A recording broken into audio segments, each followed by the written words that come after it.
നമുക്കൊരു വ്യക്തിയോട് വല്ലാതെ സ്നേഹം തോന്നുമ്പോൾ അതേ ഇൻറ്റൻസിറ്റിയിൽ പേടിയും തോന്നുന്ന ഒരവസ്ഥയുണ്ട്.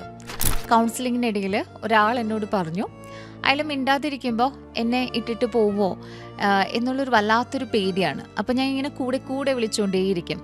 പക്ഷേ എൻ്റെ അടുത്ത് വരുമ്പോൾ, എന്നെ സ്നേഹിക്കുമ്പോൾ എനിക്ക് ശ്വാസം മുട്ടുന്നത് പോലെ തോന്നും. എൻ്റെ എല്ലാ കാര്യങ്ങളും ഇടപെടുമ്പോൾ, എനിക്ക് എല്ലാ കാര്യങ്ങളും ചെയ്തു തരുമ്പോൾ എനിക്ക് ബ്രീത്ത് എടുക്കാനായിട്ട് പറ്റില്ല എന്നൊക്കെ.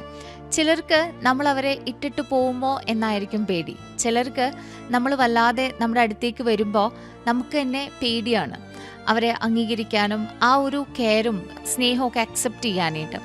രസകരമായിട്ടുള്ളൊരു കാര്യം എന്താണെന്നറിയാമോ? ഒരേ വ്യക്തിയിൽ തന്നെ ചിലപ്പോൾ ഈ രണ്ട് പേടിയും ഉള്ളിൽ കൊണ്ടു നടക്കുന്നുണ്ടാവാം. ഒരാൾ നമ്മൾ ഉപേക്ഷിച്ചു പോകുമോ എന്നൊരു പേടി, അതായത് ഫിയർ ഓഫ് അബാൻഡൻമെൻറ്റ് ഉള്ളിലുണ്ടെങ്കിൽ നമ്മൾ ചോദിക്കുന്നത് ഇങ്ങനെയായിരിക്കും: നീ എന്താ എനിക്ക് റിപ്ലൈ തരാത്തത്? എന്നോട് വല്ലാത്ത ദേഷ്യമാണോ? എന്തായാലും എന്നോട് എന്തെങ്കിലും പറയണേ, ദയവ് ചെയ്ത് എന്നെ വിട്ടിട്ട് പോവരുത് എന്നൊക്കെയുള്ള ഭയങ്കര ഒരു പാനിക്കായിട്ടുള്ള പേടിയോട് കൂടിയുള്ള മെസ്സേജസ് ആയിരിക്കും നമ്മൾ അവർക്കായിരിക്കുക. പക്ഷെ ഒരു ചെറിയൊരു അകലം പോലും വലിയൊരു അപകടമായിട്ടാണ് അവർക്ക് തോന്നുക. എന്നാൽ വല്ലാതെ അടുക്കാൻ പേടിയുള്ളവർ, ഫിയർ ഓഫ് ഇൻറ്റിമസി ഉള്ളവർക്ക് സംസാരിക്കുന്ന മറ്റൊരു രീതിയിലായിരിക്കും. എനിക്കിതിനെ ഇഷ്ടമാണ്, പക്ഷെ എനിക്കെപ്പോഴും ഒരു കുറച്ച് ഗ്യാപ്പ് വേണം. എന്നെ വല്ലാതെ ഡിപ്പെൻഡ് ചെയ്ത് നിൽക്കണ്ട, നിങ്ങൾക്ക് ഇഷ്ടമുള്ള രീതിയിലേക്ക് പെരുമാറിക്കോളൂ എന്നൊക്കെ. ബന്ധം വല്ലാതെ സീരിയസ് ആയി തുടങ്ങുമ്പോൾ അവർ പതിയെ ഉള്ളിലേക്ക് വലിയും. അല്ലാതെ കൂടുതലായിട്ട് സ്നേഹം കാണിച്ചോ മെസ്സേജ് അയക്കുകയോ ഒരു കമ്മിറ്റ്മെൻറ്റ് എന്നുള്ള രീതിയിലേക്ക് വരുമ്പോൾ അവരിങ്ങനെ ഉൾവലിയുന്ന സ്വഭാവമൊക്കെ കാണാം. വല്ലാത്തൊരു നിശബ്ദത പാലിച്ച് തനിക്ക് ഇനി ആരെ ആവശ്യമില്ല എന്നുള്ളൊരു മട്ടിലേക്ക് പെരുമാറ്റം തുടങ്ങും.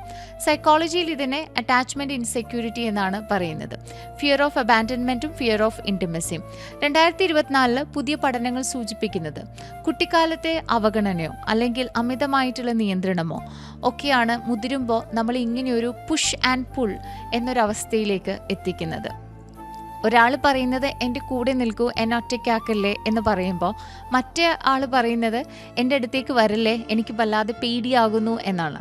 ഇതിനെ സ്നേഹക്കൂടുതലെന്നോ ജാടയെന്നോ വിളിക്കുന്നതിന് പകരം ഇതിൻ്റെ പിന്നിലെ എന്തുകൊണ്ടാണ് ഇത്തരം ഫിയർ നമ്മളിൽ ഉണ്ടാകുന്നത് എന്ന് തിരിച്ചറിയുന്നിടത്താണ് നമുക്ക് മാറ്റം കൊണ്ടുവരാനായിട്ട് സാധിക്കുന്നത്.